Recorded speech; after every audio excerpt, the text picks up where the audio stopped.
from his trip to Gujarat. Let's introduce our guest on the program today as we continue to ask hard questions about this catastrophe. Dr. Anshul Avijit of the Congress Party is with us. Good to see you, Anshul. Aarti Jairak, senior journalist, someone who pulls no punches, is with us. Also joining us from the BJP in Gujarat is Satyan Kulapkar. He's a spokesperson of the BJP from Vadodara in Gujarat. Namaskar, Satyanji. Deepal Trivedi, senior journalist from Gujarat, is with us. She's been tracking the story from the first day. And PKD Nambiar, commentator, columnist, is with us as well. Let me start. PKD Nambiar, let's bring you in. Could this have been handled with a lot more sensitivity, a lot more promptness? You have Mr. Kulapkar saying, look, everything will have to be asked and answered, but the special investigative team has to do it. But there is something called empathy and there is something called callousness. And I do believe that those images of the hospital being painted is terrible messaging. It's insensitive messaging and it is indefensible messaging as you see desperate people swim through the waters to try and save their lives. What do you think the BJP should be doing or saying at this moment, PKD, that it hasn't done yet? Well, it's very unfortunate, an incident which the entire country is mourning. There are people who wanted to, there are questions which everybody is looking for. It is not about just the opposition parties, including you and me, and the common man has got a lot of doubts and questions. And these are very relevant questions which definitely we require answers. But is it the right time for asking these questions, or are we expecting these whole answers to come so quickly? That may not be justified because it only happened just 2 days before this event took place. The whole administration's job is to ensure that to save the people and the people who have been exactly. So should it be wasting its time painting hospitals? I think that is an insensitive act that may not be required. That's an insensitive act by any means. There may be, these decisions are not taken by somebody on the top level. It may be a very small level or a junior level. Maybe a hospital administration may have taken.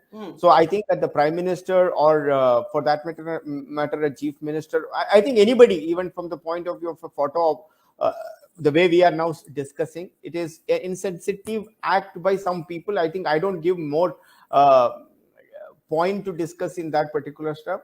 Broader idea is that, yes, everybody is asking that how all these things have happened.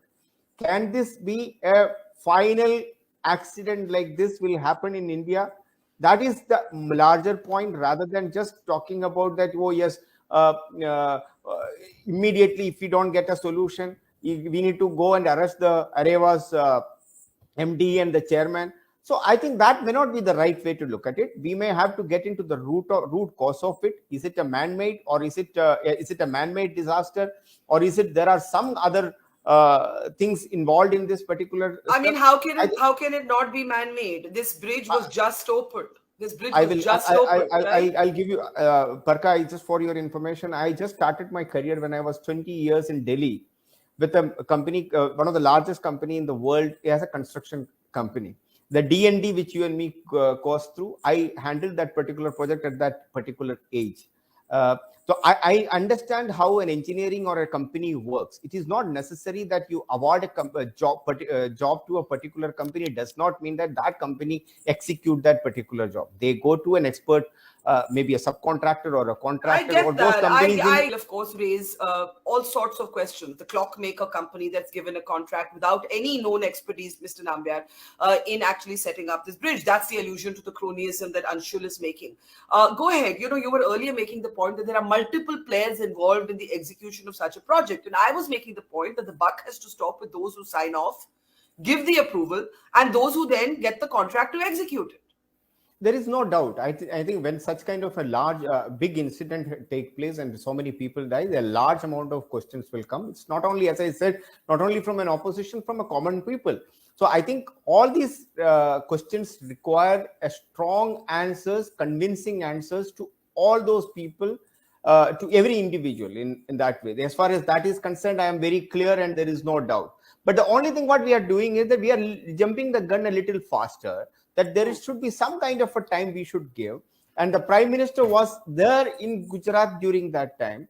And the first time in the history, I would say, that the Chief Minister has accepted that the government of Gujarat takes the responsibility of such a big accident. So that itself gives a feeling that yes, the government is very, very serious about this whole incident.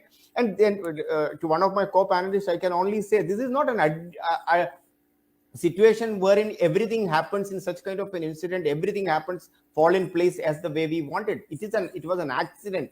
Hundreds of people have died. In such kind of a place, there are supposed to have more and more chaos, and which is very, very normal in any particular case. And you know, Barka, that during the COVID time, the amount of travel you may have done, nobody else has done. So you know that situations like this, crisis, are always have some kind of an issues on the at the ground level, but eventually it is being handled so far in the fastest and as quickly as possible. People have done it. Okay, let me now get the others to come in. Thanks, PKD. I know you need to leave a little.